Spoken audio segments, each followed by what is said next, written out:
Kayak paling yang saya bisa cerita, jadi dari hasil asesmen kemarin, ini memang ada depresinya cukup berat ya.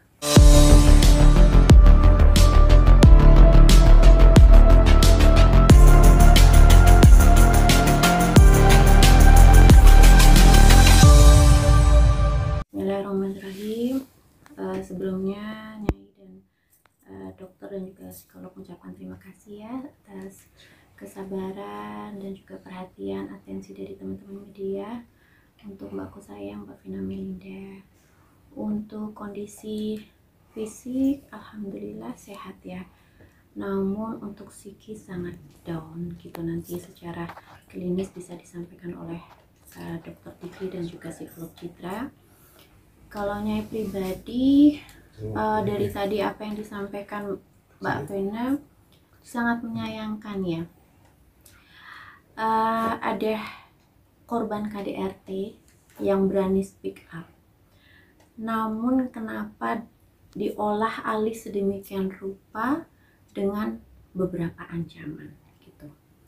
Jadi apa ya, yang seharusnya Mbak Vena sedianya bisa step by step merilis semua rasa trauma dan depresi itu, namun beberapa terakhir ini malah dipicu lagi triggernya dengan kembali mengenang trauma-trauma dan ada beberapa ancaman-ancaman. Dan kita kan perlu kita prioritaskan adalah main case di sini adalah KDRT Mbak Vena, tanpa perlu di-push lagi untuk dari psikisnya. Jadi Nyai pribadi sangat menyayangkan, dan tadi Mbak Vena juga sangat sangat tidak terima, sangat sedih, sangat nggak terima.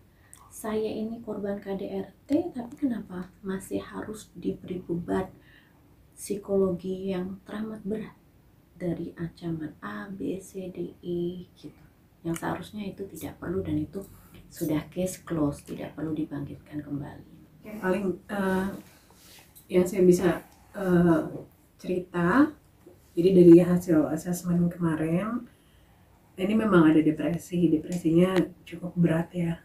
Terus pastinya dia punya rasa bersalah sama dirinya sendiri juga, sama keluarganya, kenapa ini bisa sampai terjadi sama dirinya Mbak Vena. Punya kecemasan yang tinggi, apalagi karena kejadian ini. Dan ternyata kemarin waktu yang pertama kita kesana sebenarnya udah mulai agak lebih stabil ya, udah mulai agak lebih stabil. Tapi kita juga baru tahu tadi ternyata ada mendapatkan ancaman ya, dan itu mempengaruhi lagi karena memang kecemasannya ini cukup tinggi, mudah merasa gelisah, terus pola tidurnya juga sempat terganggu, mengalami kejadian yang traumatis. Dan kalau misalnya dia tiba-tiba lagi ingat sama kejadian ini,